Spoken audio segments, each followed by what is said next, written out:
Si la vie était un jeu, alors je pense qu'on aurait déjà tous racheté à l'adolescence.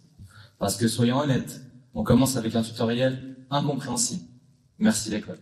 Là, on y apprend à calculer l'aire d'un trapèze, mais pas à calculer la patience qu'il faut pour supporter un open space le lundi matin. Là, on y apprend à résoudre des équations à deux inconnus, mais pas des conflits à deux personnes. Là où on y apprend même à conjuguer le subjonctif passé, mais pas à conjuguer travail et santé mentale.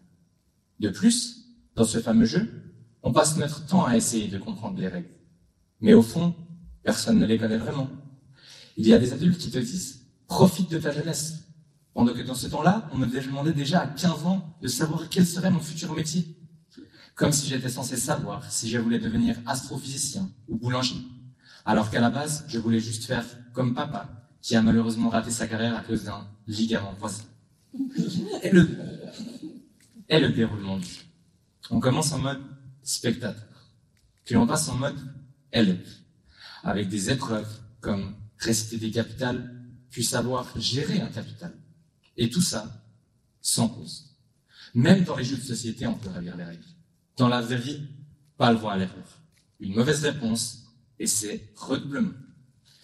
Et si je peux me permettre, j'aimerais parler au créateur du jeu. Parce qu'il y a, disons, un souci d'équité. Certains naissent avec tous les avantages. Un toit stable, une famille heureuse, un avenir presque tracé. Tandis que d'autres naissent avec des blessures qu'ils n'ont pas choisies.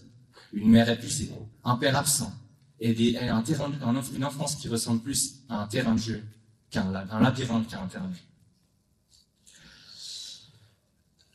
Mais si la vie était un jeu, alors chaque épreuve serait une mission. Et certaines, franchement, j'aurais aimé les passer. Vous savez, ce genre de quête, où il faut apprendre à dire au revoir, à continuer sans quelqu'un, à trouver la force dans le silence. Mais parfois, ce sont ces quêtes-là qui nous construisent le plus.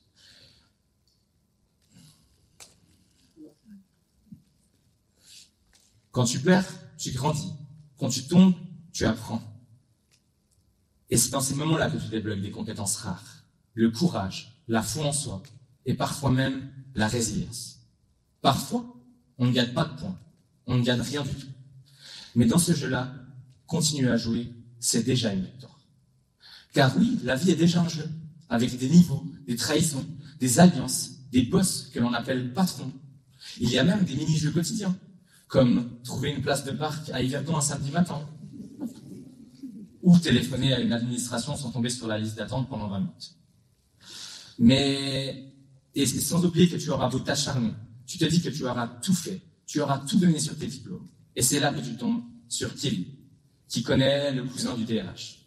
Il ne connaît ni tes efforts, ni ta sueur, mais il a le contact magique. L'art de la formule creuse et l'audace de transformer un « j'en sais rien » en « je suis polyvalent ». Mais comme dans Minecraft, la vie n'est pas un jeu, ou du moins pas un jeu avec des règles fixes, des vies infinies ou une fin prévisible. Mais c'est ça qui la rend si précieuse. Il n'y a pas de guide officiel, pas de tuto sur YouTube. Juste toi, ton instinct et parfois un ou deux alliés pour faire le chemin avec toi. Parce qu'en réalité, la vie n'est pas un jeu, ou du moins pas un jeu avec des vies spécifiques, avec des vies infinies, une fin déjà connue. Et c'est ça qui la rend si précieuse.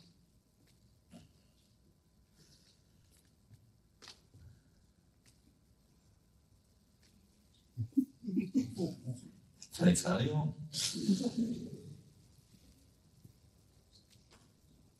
Car oui, la vie est dure, elle est pleine de bugs et de problèmes en tout genre, mais elle est aussi faite de moments incroyables et d'objets rares que l'on appelle souvenirs.